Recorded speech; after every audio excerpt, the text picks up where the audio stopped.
PT Pupuk Iskandar Muda bekerja sama dengan Satuan Tugas COVID-19 Kota Lok Sumawe dan Aceh Utara, mulai melakukan vaksinasi massal bagi seluruh karyawan sejak Jumat kemarin. Selain para karyawan, vaksinasi COVID-19 tersebut juga diwajibkan bagi tenaga ahli daya dan keluarga besar para karyawan di komplek perusahaan penghasil pupuk tersebut. Berikut informasinya.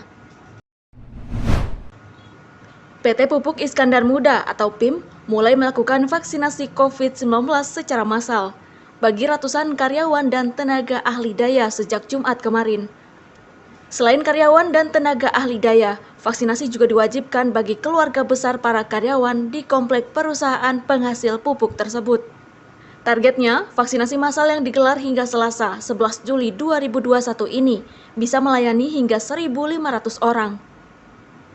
Vice Presiden Humas PT PIM Nasrun menyebutkan, vaksinasi massal ini dilakukan untuk mendukung upaya pemerintah dalam hal memutus mata rantai penyebaran COVID-19. Menurut Nasrun, sebelumnya sekitar 40 karyawan perusahaan tersebut tidak menjalani vaksinasi dengan berbagai alasan, seperti cuti, sakit, hingga tidak diizinkan oleh dokter. Namun pihaknya kembali menyurati secara personal karyawan tersebut untuk tetap menjalani vaksinasi. Seluruh karyawan itu ada 613 karyawan dan keluarga itu sekitar 300-an keluarga yang ada di komplek PT PIM, dan nanti kita juga sudah masuk ke TAD, tenaga ahli daya. Nah, ini sebenarnya ada 600 juga. Jadi total sebenarnya kita butuh itu sekitar 1.500 yang harus kita vaksin. Kemarin ada 41 orang yang memang berhalangan.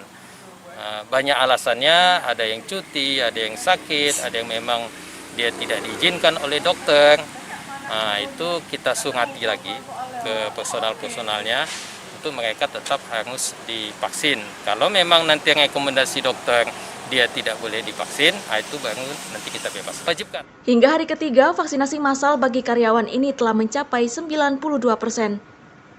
Pihak perusahaan terus menghimbau kepada seluruh karyawan untuk segera melakukan vaksinasi sesuai dengan anjuran dari pemerintah melalui PT Pupuk Indonesia.